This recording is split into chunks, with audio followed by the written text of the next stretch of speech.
రాజకీయాలందు వారి రాజకీయం వేరు, పార్టీలందు ఆ పార్టీ తీరే వేరు.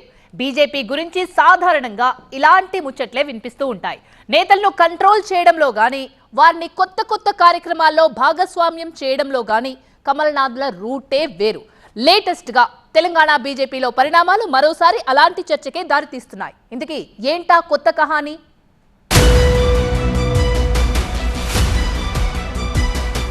తెలంగాణలో కమల వికాసానికి భారీ కసరత్తు, ప్రజాప్రతినిధులకు సరికొత్త టాస్క్. నెలలో ఓ రోజు పార్టీ ఆఫీస్లో అటెండెన్స్ మస్ట్. ఇక నుంచి ముఖం చాటేస్తే కుదరదా? తెలంగాణలో నెమ్మదిగా కుదురుకుంటున్న బీజేపీ మరింత బలంగా దూసుకెళ్లాలని చూస్తోంది. వచ్చే ఎన్నికల్లో గెలిచి అధికారం చేపట్టడమే లక్ష్యంగా ముందుకెళ్తున్న కమలం పెద్దలు పార్టీ నేతలకు ఆ దిశగా ఎప్పటికప్పుడు దిశానిర్దేశం చేస్తూనే ఉన్నారు. పార్టీ సిద్ధాంతాలు, కట్టుబాట్ల విషయంలో ఏమాత్రం అలసత్వం, అలక్ష్యం ప్రదర్శించకుండా కఠినంగా వ్యవహరిస్తుంది. అయితే పార్టీకి ఎంతో ఊపొచ్చినా నేతలు ఆ స్థాయిలో యాక్టివ్ గా లేకపోవడం కమలనాథులను చికాకు పెడుతోంది. ఇష్టానుసారం వ్యవహరిస్తున్న ప్రజాప్రతినిధులను కంట్రోల్లో పెట్టేందుకు ఈ చర్యలు తీసుకుంటున్నట్టు తెలుస్తుంది. బీజేపీకి తెలంగాణలో 8 మంది ఎమ్మెల్యేలు, 8 ఎంపీలు, 2 రాజ్యసభ సభ్యులు, 3 ఎమ్మెల్సీలు ఉన్నారు. గతంలో బీజేపీ ఎప్పుడు దక్కించుకొని నెంబరిది. మరి పార్టీకి ఆ స్థాయి జోష్ వచ్చినప్పుడు మరింత దూకుడుగా వెళ్లాల్సిన ప్రజాప్రతినిధులు ఎవరికి వారే యమునా తీరు అన్నట్టుగా వ్యవహరిస్తున్నారనే చర్చ జరుగుతోంది. ముఖ్యంగా పార్టీకి ఎమ్మెల్యేలు, ఎంపీలకు మధ్య కోఆర్డినేషన్ మిస్ అవుతుంది. ఎంపీలు, ఎమ్మెల్యేలు కొందరు నెలకోసారి కూడా రాష్ట్ర పార్టీ కార్యాలయం వైపు చూడడం లేదు. గోడెం నగేష్ లాంటి వారు పార్టీతో తమకు సంబంధం లేనట్టుగానే వ్యవహరిస్తున్నారు. వారు వచ్చినా రాకుండా పట్టించుకునే నాథుడు లేకుండా పోయారు. దీంతో మ్యాటర్ సెట్ రైట్ చేసేందుకు రంగంలోకి దిగింది హైకమాండ్. ఇక నుంచి అలా చేస్తే కుదరదని తేల్చి చెబుతోంది. పార్టీలో ఈ పరిస్థితిని చక్కదిద్దుతూ ప్రజాప్రతినిధులకు సరికొత్త టాస్క్ ఇచ్చింది హైకమాండ్. ఇన్నాళ్లు పార్టీ ఆఫీస్ కు వచ్చినా రాకుండా నడిచిపోయింది.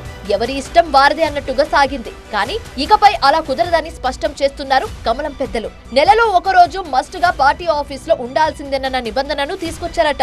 పార్టీ కార్యాలయంలో ప్రజాప్రతినిధుల పాత్ర ఉండాలన్న అభిప్రాయంతో బీజేపీ హైకమాండ్ ఈ నిర్ణయం తీసుకున్నట్టు తెలుస్తోంది. హైకమాండ్ సడన్ గా ఈ నిర్ణయం తీసుకోవడానికి కారణం లేకపోలేదు. ప్రజాప్రతినిధులుగా పార్టీ గుర్తుపై గెలిచిన నేతలు తమ పనులకే ప్రాధాన్యత ఇస్తున్నారు తప్ప పార్టీ బలోపేతానికి చేస్తుంది ఏమీ లేదన్న అభిప్రాయం కమలం వర్గంలో వ్యక్తమవుతుంది. వారంతా పార్టీకి టచ్ మీ నాట్ అన్నట్టుగానే ఉంటున్నారట. చాలా మంది పార్టీ రాష్ట్ర కార్యాలయంలో కాలు పెట్టడమే మానేశారు. కేంద్ర మంత్రి, పార్టీ రాష్ట్ర అధ్యక్షుడు కిషన్ రెడ్డి వస్తేనే ఆఫీస్ లో నేతల సందడి కనిపిస్తుంది తప్ప ఖాళీగా దర్శనమిస్తోంది. దీంతో పార్టీ ప్రజాప్రతినిధుల తీరుపై కమలదళం నుంచి విమర్శలు వెల్లువెత్తుతున్నాయి. దీనిపై పార్టీ అధిష్టానానికి ఓ నివేదిక కూడా అందించినట్లు సమాచారం.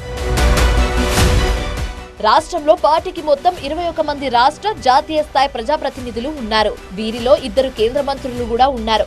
అలాంటి చోట పార్టీకి రావాల్సినంత మైలేజ్ రావడం లేదనే టాక్ కూడా ఉంది. ప్రజాప్రతినిధులుగా ఎన్నికైన వారు పార్టీ యాక్టివిటీస్ కు దూరంగా ఉండడం దీనికి కారణమన్న అభిప్రాయం వ్యక్తమవుతుంది.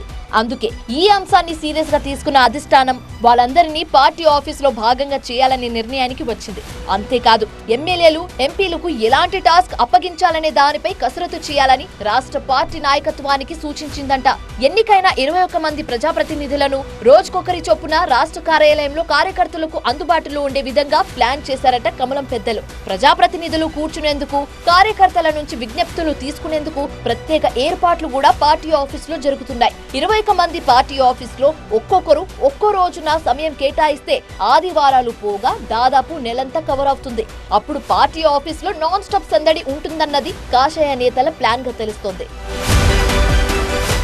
ఇదంతా బానే ఉన్నా బీజేపీ శాసనసభ పక్ష నేతగా ఉన్న మహేశ్వర్ రెడ్డికి ఇప్పటి వరకు పార్టీ రాష్ట్ర కార్యాలయంలో ప్రత్యేకంగా ఒక గదిని కేటాయించకపోవడం చర్చనీయాంశం అవుతుంది. తనకంటూ స్పెషల్ ఛాంబర్ లేనప్పుడు తాను రావడం దేనికి, వచ్చిన ఎక్కడ కూర్చోవాలి అంటూ కార్యాలయ నిర్వాహకులపై అసహనం వ్యక్తం చేస్తున్నారట ఈ బీజేఎల్పీ నేత. ఇలాంటి పరిస్థితుల్లో అధిష్టానం చెప్పిన కొత్త టాస్క్ ను నేతలు ఎలా అమలు చేస్తారనేది ఇప్పుడు ఆసక్తికరంగా మారింది. హైకమాండ్ చెప్పినట్టుగా అందరూ పార్టీ ఆఫీస్ లో అందుబాటులో ఉండాలని పార్టీ రాష్ట్ర నాయకత్వం అయితే ఆదేశించింది. ఆ ఆదేశాలను పార్టీ రాష్ట్ర అధికార ప్రతినిధులే లైట్ తీసుకుంటున్నారని తెలుస్తోంది. మరి పార్టీ స్పోక్స్ పర్సన్ పట్టించుకుని నిబంధనలను బీజేపీ ఎమ్మెల్యేలు, ఎంపీలు ఎంతవరకు పాటిస్తారన్నదే తెలియాల్సి ఉంది.